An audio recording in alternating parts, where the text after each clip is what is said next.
충격 속보. 안정훈이 뜻밖에도 새 집을 공개했다.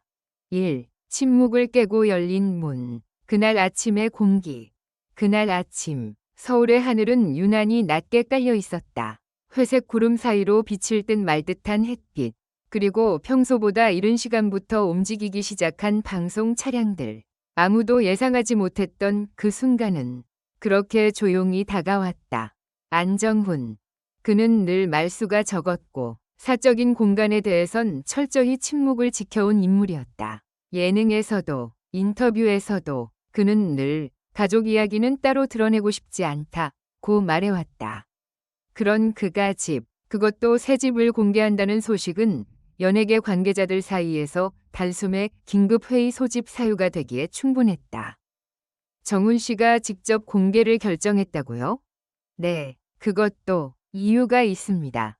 이 짧은 대화가 오간 지 불과 몇 시간 뒤, 한채위 집 앞에 수십 개의 카메라가 동시에 멈춰 섰다.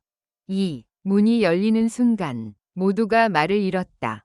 현관문이 천천히 열렸다. 나무결이 살아있는 문, 과하지 않으면서도 묵직한 손잡이, 그리고 문틈 사이로 흘러나오는 따뜻한 조명. 안정훈은 검은 코트를 입은 채 문 앞에 서 있었다. 표정은 담담했지만 그의 눈빛에는 평소와 다른 미세한 떨림이 있었다. 이 집은 제 집이 아닙니다. 그의 첫마디의 현장은 순식간에 정적에 잠겼다. 카메라 셔터 소리조차 들리지 않을 만큼 모두가 숨을 삼켰다. 부모님께 드리는 생일 선물입니다. 3. 집이 아니라 시간이었다. 거실에 들어서자 가장 먼저 눈에 들어온 것은 벽 한쪽을 가득 채운 오래된 사진들이었다. 흑백 사진, 바랜 색감의 가족 사진, 그리고 유난히 젊어 보이는 한 부부와 어린 소년. 안정훈은 그 사진 앞에 멈춰 섰다. 이 사진이 찍힌 날, 아버지는 두 번째 일을 나가셨고 어머니는 밤새 재봉틀을 돌리셨습니다. 그의 목소리는 낮았지만 묘하게 또렷했다. 이 집은 단순한 부동산이 아니었다. 그의 과거, 부모의 희생, 그리고 말하지 못했던 시간들이 층층이 쌓인 공간이었다. 4. 예상치 못한 반전 계약서의 정체. 하지만 진짜 충격은 그 다음에 찾아왔다. 안정훈은 테이블 위에 한 봉투를 올려놓았다. 그 안에는 집의 등기 서류가 아닌 전혀 다른 문서가 들어있었다. 이 집은 제 이름으로 되어 있지 않습니다. 순간 기자들의 시선이 일제히 봉투로 향했다. 부모님 공동명의입니다. 그리고 그는 잠시 말을 멈췄다. 이 집은 이미 1년 전부터 준비된 것이었습니다. 제가 가장 힘들었던 시기, 아무도 몰랐던 그때부터요. 그 시기란 언제였을까? 그가 방송에서 웃고 무대에서 박수받던 바로 그 시점이었다. 오, 아무도 몰랐던 1년, 그리고 밤의 기록. 관계자에 따르면 안정훈은 지난 1년간 하루도 빠짐없이 새벽에 현장을 방문했다고 한다. 인테리어 색감 하나, 조명 밝기 하나까지 직접 체크했다. 특히 침실 하나는 유난히 단출했다. 부모님은 화려한 걸 원하지 않으세요. 아버지는 햇빛이 잘 드는 창을, 어머니는 조용한 밤을 좋아하십니다. 그 말 뒤에 숨은 것은 아들이 부모의 생활 리듬을 얼마나 오랫동안 관찰해왔는지를 보여주는 증거였다. 6. 생일 당일, 아무도 예상하지 못한 순간. 그리고 모든 것은 부모님의 생일 당일에 맞춰 준비돼 있었다. 집 공개는 사실상 예고편에 불과했다. 진짜 장면은 그날 밤, 가족만 있는 자리에서 벌어졌다. 불이 꺼진 거실, 케이크 위에 촛불, 그리고 안정훈의 한마디. 이제는 제가 지켜드릴 차례입니다. 어머니는 아무 말도 하지 못한 채 눈물을 흘렸고 아버지는 한참 동안 창밖만 바라보다 고개를 끄덕였다고 한다. 7. 연예계가 술렁인 이유는 따로 있었다. 이 소식이 알려지자 연예계는 또 다른 이유로 술렁이기 시작했다. 이 정도 집이면 상당한 금액일 텐데 광고 계약이 있었나? 아니면 다른 계획이 있는 건가? 그러나 안정훈은 단호했다. 이건 투자가 아닙니다. 수익을 생각한 적도 없습니다. 그의 선택은 계산이 아닌 감정이었다. 8. 마지막 장면 집에 남겨진 한 문장. 현관 옆 작은 액자에는 손글씨 한 줄이 적혀 있었다. 이 집에서는 더 이상 참지 않아도 됩니다. 그 문장을 본 순간 현장에 있던 스태프 중 몇 명은 끝내 고개를 돌렸다고 한다. 9. 왜 지금이었을까? 많은 이들이 묻는다. 왜 지금이었을까? 안정훈은 마지막으로 이렇게 말했다. 성공했을 때가 아니라 미루지 않아도 될 때라고 생각했습니다. 10. 충격의 여운. 그리고 남은 질문. 이 집 공개는 단순한 미담이 아니었다. 그것은 한 사람이 성공 이후 무엇을 선택하는가에 대한 질문이었다.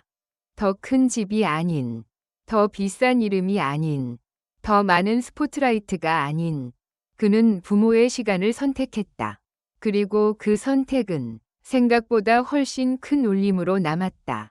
10일, 문이 닫힌 뒤, 아무도 보지 못한 밤, 취재진이 떠난 뒤, 집안은 다시 조용해졌다. 카메라의 불빛이 사라지자 거실에는 조명 하나만 남아 벽을 비추고 있었다. 그날 밤, 안정훈은 부모님을 먼저 방으로 모셨다. 오늘은 그냥 쉬세요. 그는 웃으며 말했지만 혼자 남은 거실에서 한동안 움직이지 못했다. 테이블 위에는 낮에 공개하지 않았던 또 하나의 서류 봉투가 놓여 있었다. 봉투에는 단 한 줄이 적혀 있었다. 최종 결정본 12. 공개되지 않았던 진실. 이 집은 선물이 아니었다. 사실 이 집은 처음부터 생일 선물로 계획된 것이 아니었다. 안정훈은 그 사실을 오직 극소수의 사람에게만 털어놓았다. 처음엔 부모님을 모시기 위한 선택이었어요. 그의 말은 예상과 달랐다. 집을 지은 이유는 감동적인 이벤트가 아니라 절박한 판단이었다. 13. 1년 전, 아무도 몰랐던 통화 한 통. 시간은 정확히 1년 전으로 거슬러 올라간다. 한밤중, 안정훈의 휴대전화가 조용히 울렸다. 발신자는 어머니였다. 정훈아, 아버지가 요즘 잠을 잘 못 주무셔. 그날 통화는 짧았지만 그의 인생 방향을 바꾸기엔 충분했다. 며칠 뒤, 그는 혼자 병원을 찾았다. 그리고 그곳에서 아무에게도 말하지 않았던 설명을 들었다. 14. 지켜봐야 합니다라는 말의 무게. 의사의 말은 조심스러웠다. 지금 당장은 큰 문제는 아닙니다. 하지만 생활 환경이 굉장히 중요합니다. 그 순간 안정훈의 머릿속에는 단 하나의 생각만 맴돌았다. 지금의 집은 안 된다. 소음, 계단, 밤낮이 뒤바뀐 생활, 그리고 오래된 구조. 그는 그날 병원에서 나와 곧바로 부동산을 찾았다. 15. 계약서에 적히지 않은 조건. 집을 고르는 기준은 명확했다. 엘리베이터가 아닌 완만한 동선. 햇빛이 하루 종일 머무는 구조. 병원까지 15분 이내. 무엇보다 부모님이 눈치 보지 않고 살 수 있는 곳. 그러나 가장 중요한 조건은 계약서 어디에도 적히지 않았다. 이 집에서는 부모님이 제 걱정을 안 하셔도 되는 곳이어야 했습니다. 16. 그가 가장 두려워했던 질문. 집을 준비하는 동안 안정훈은 끊임없이 한 질문을 스스로에게 던졌다. 부모님이 이 사실을 알게 되면 정말 기뻐하실까? 그는 부모를 잘 알고 있었다. 왜 이런데 돈을 써? 너 앞날은? 우리는 괜찮아. 그래서 그는 선택했다. 말하지 않기로. 그리고 들키지 않기로. 17. 부모님 몰래 진행된 347일. 공사가 진행된 347일 동안 그는 단 한 번도 부모님을 현장 근처로 부르지 않았다. 통화는 짧게, 방문은 최소한으로. 요즘 왜 이렇게 바쁘냐? 는 말에 그는 늘 같은 답을 했다. 일이 좀 있어요. 그 말 뒤에 숨어 있던 건 공사장 먼지와 새벽의 피로, 그리고 숨겨온 불안이었다. 18. 결정적 반전. 집 공개 날짜가 바뀐 이유. 원래 집 공개는 부모님의 생일 이후로 예정돼 있었다. 하지만 모든 일정은 갑자기 앞당겨졌다. 이유는 단 하나였다. 아버지가 병원에서 쓰러졌다는 연락. 다행히 큰 사고는 아니었지만 안정훈은 그날 밤 결심했다. 더 미루면 이 집은 선물이 아니라 후회가 될 수도 있겠다. 19. 그래서 그는 공개를 선택했다. 그는 원래 이 집을 조용히 부모님께 넘길 계획이었다. 기사도 카메라도 없이. 하지만 갑작스러운 상황 속에서 그는 생각을 바꿨다. 공개해야겠어요. 매니저는 놀랐다. 왜요? 그는 잠시 침묵하다가 말했다. 그래야 부모님이 거절하지 못하실 것 같아요. 20. 생일날 부모님이 처음 들은 진짜 이야기. 촛불이 꺼진 뒤 안정훈은 처음으로 모든 걸 털어놓았다. 병원 이야기, 집을 고르던 밤, 그리고 그가 가장 두려워했던 순간. 혹시라도 이 집이 너무 무거운 선물이 될까 봐요. 어머니는 그 말을 듣고 한참을 울었다. 왜 이런 걸 혼자 다 안고 있었어?